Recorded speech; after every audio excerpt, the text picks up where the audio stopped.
یہ زندگی اللہ نے دی ہے، اللہ کا شکر ہے. ہم جتنا بھی شکر ادا کریں کم ہے کہ اللہ نے ہمیں مسلمان گھرانے میں پیدا کیا. یہ اس کا شکر ہے. اللہ نے ہمیں اچھائیوں کی طرف راغب کیا.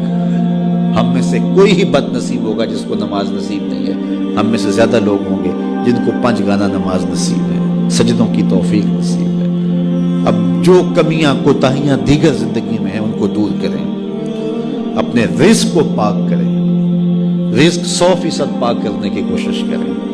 رزق اگر ناپاک ہے تو پھر باطن کبھی روشن نہیں ہو سکتا، باطن میں کبھی بھی اجالے نہیں ہو سکتے اگر رزق پاک نہیں. دعائیں قبول ہی نہیں ہو سکتی اگر رزق پاک نہیں ہے. رسول کریم صلی اللہ علیہ وآلہ وسلم نے ارشاد فرمایا، ایک شخص لمبا سفر کاٹ کے آتا ہے، کعبۃ اللہ کے سامنے کھڑا ہے اور یمد یدیہ، اور اپنے ہاتھ لمبے لمبے کر کے دعا مانگتا ہے اور کیا کہتا ہے؟ اے اللہ وَمَطْعَمُهُ حَرَامٌ وَمَشْرَبُهُ حَرَامٌ وَغُذِّيَ بِالْحَرَامِ. اس کا کھانا حرام، اس کا پینا حرام. وَمَلْبَسُهُ حَرَامٌ، اس کا لباس حرام، اور اس کو غذا بھی حرام کی دی. جو بدن پلا ہے وہ حرام کی غذاؤں سے پلا ہے. رسول کریم فرماتے ہیں بتاؤ اس کی دعا کیسے قبول؟ قبولیت کے لیے شرط ہے کہ رزق پاک، رزق کی پاکیزگی کا خیال رکھیں. والدین کی رضا میں اللہ کی رضا رکھی گئی ہے. اگر والدین راضی نہیں ہیں تو پھر رب کی رضا نصیب نہیں ہوگی. ہاں، صرف والدین اگر اللہ کے حکموں کو توڑنے کا کہیں تو ان کی یہ بات نہیں مانی جائے گی، باقی امور میں ان کی بات تسلیم کی جائے گی. اور ان کی رضا میں اللہ کی رضا چھپی ہوئی ہے. اپنی نظر کی حفاظت کریں. نگاہوں کی پاکیزگی عبادتوں میں سرور کا باعث اور سبب ہے، اور نگاہوں کی غلاظت سے عبادت کا سرور چھن جاتا ہے. دور موجود کے فتنوں میں سے یہ سوشل میڈیا بہت بڑا فتنہ بن کے ہمارے سامنے آیا ہے. بالخصوص نوجوانوں کی زندگی کی ساری لطافتیں چھین لی ہیں، اور جس کے نتیجے کے اندر وہ حقیقی لذت جو عبادات کی، ذکر و فکر کی نصیب ہونی چاہیے تھی، اس سے موجودہ نسل جو ہے وہ بالکل دور ہوگی. انہیں پتہ ہی نہیں ہے کہ سجدوں کا سرور کیا ہوتا ہے، سحری کے جاگنے کا لطف کیا ہے، اللہ اکبر، رب کے حضور آنسو بہانے کا سرور کیا ہے.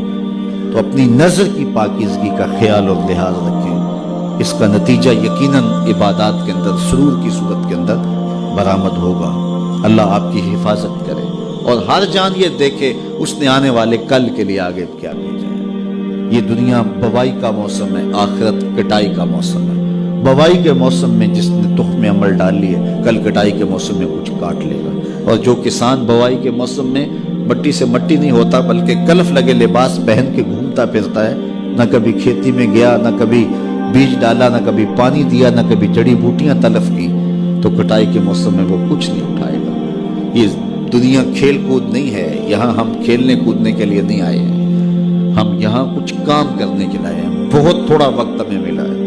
60 سال 50 سال 70 سال کیا وقت ہوتا ہے؟ وہ میرا ایک دوست نکال رہا تھا کہ 60 سال اگر زندگی ہے 50 سال تو اس میں 8 گھنٹے روز سونا ہو تو اگر 45 سال زندگی ہے تو 15 سال تو یہ نکل گیا، باقی 30 سال بچے.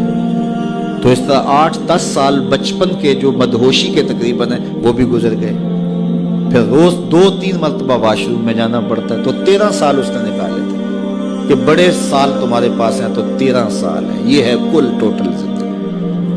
اب اس زندگی کو کہاں لگاتے ہو؟ اب اس زندگی کو کھا گیا سوشل میڈیا.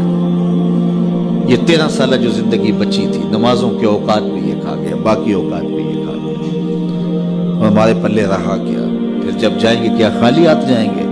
آئیے اپنی زندگی کو، بالخصوص جوانوں کو میں کہتا ہوں، بڑے قیمتی لمحے ہیں جوانی کے. بڑھاپے میں بھی سجدوں کی توفیق مل جائے تو بڑی بات ہے، لیکن جوانی میں جو سجدوں کا سرور ہے وہ بڑھاپے میں نہیں ہے. تہجد کا لطف بڑھاپے میں بھی بہت ہے، لیکن اگر جوانی میں سحری کے وقت اٹھ کے ایک جوان جب بستر کو چھوڑ کر کے مصلی بچھاتا ہے، عرش جھوم اٹھتا ہے. اللہ اکبر. آج ہر بندے کو شکایت ہے ہمارے گھر میں بھوت آ گیا، جادو آ گیا، ٹونا آ گیا، سایہ ہو گیا، بدروحیں آ گئیں، یہ ہو گیا، وہ ہو گیا. مجھے بتاؤ، جس گھر کی صبح کا آغاز ایسے ہوتا ہوگا اس گھر میں کوئی جادو آ سکتا ہے؟ کوئی بدروح آ سکتی ہے؟ وہاں تو رحمت کے فرشتے اترتے ہیں.